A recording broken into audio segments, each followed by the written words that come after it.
anoint the preacher.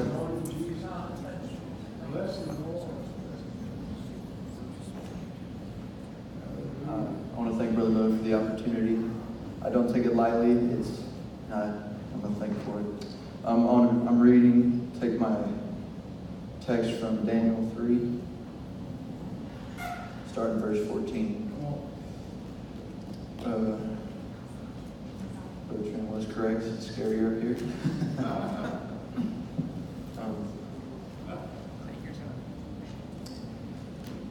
Nebuchadnezzar spake and said unto them, Is it true, O Shadrach, Meshach, and Abednego? Do not ye serve my gods, nor worship the golden image which I have set up.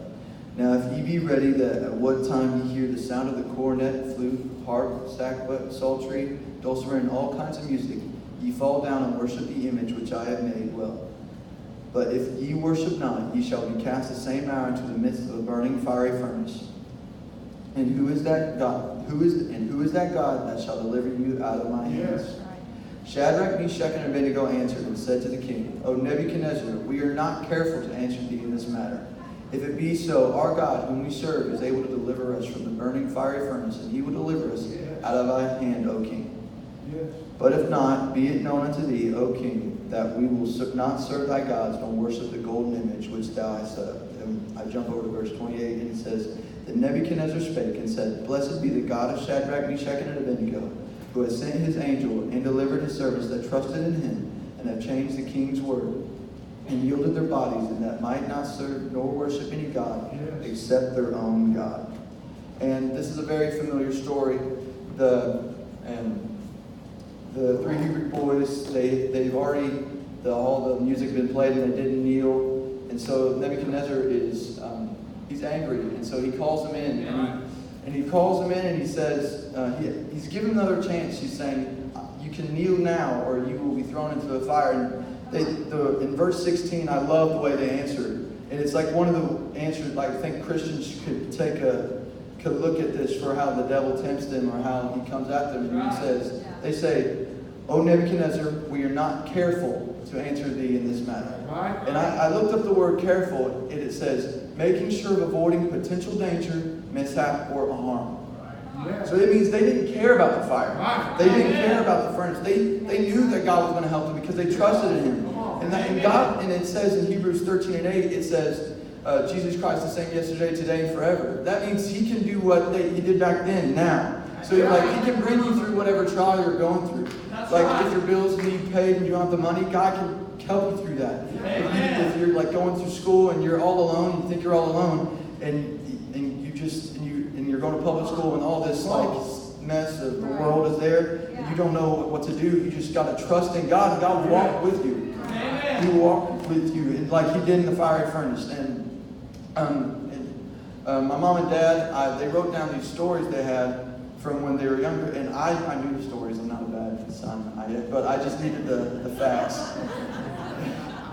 Well, my dad, he was born with a hole in his heart when he was 2 years old, and when he breathed, he couldn't get air, so he turned blue sometimes. And the doctors, they did so many tests, and the only thing they could think of was surgery. Yeah. And my mom, my dad, your mom and dad were saved, were they? No, that's what I thought.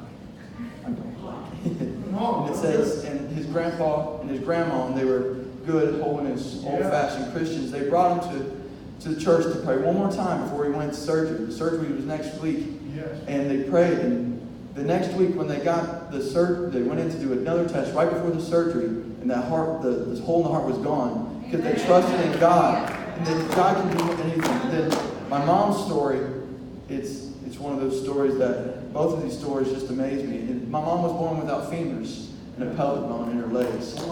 The doctor said she would never walk unless she had surgery, and even then she would have to have a cane when she walked. All right. And then the missionary came from Haiti, and she was prayed for. And then the doctor visited, and the next time they visited her, they took an X-ray, and all the bones were there. But they said, and that's amazing, but this story's not done. They said because of all the X-rays they had, she would never be able to have kids. But me and my sister are here. Amen. God does so much.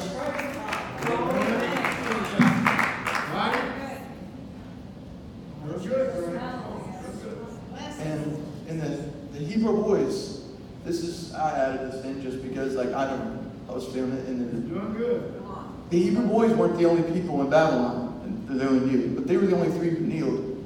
So, like, God, if you're like in your public school and you feel all alone, God can help you through that because you're like, because you feel all alone, God works. And God did 2 miracles when they didn't kneel. They delivered them from the fiery furnace. But in another thing, in verse 28, it says, "Then Nebuchadnezzar spake and said, Blessed be the God of Shadrach, Meshach, and Abednego, who has sent his angel and delivered his servants that trusted in him, and yielded their bodies that they might not serve nor worship any god except their own God." Yes. It said, "And had changed the king's word." Amen. Just by trusting in God, they showed that they stood by God, and it showed to a person who didn't even believe in God. Right. And in verse 29, he declares a decree because of that. He says, "Therefore I make a decree that every people, nation, and language which speak anything amiss against the God of Shadrach, Meshach, and Abednego shall be cut in pieces, and their houses shall be made a dunghill, because there is no other God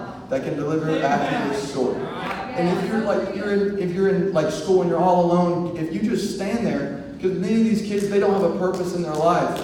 They're missing something, and they see a kid who's just staying there and like standing with, not going into the peer pressure, not going to the parties, not going to doing those drugs. And they see someone who's standing fast to God. They're like, I need what that kid is. That's right. And I'm just thankful. Right.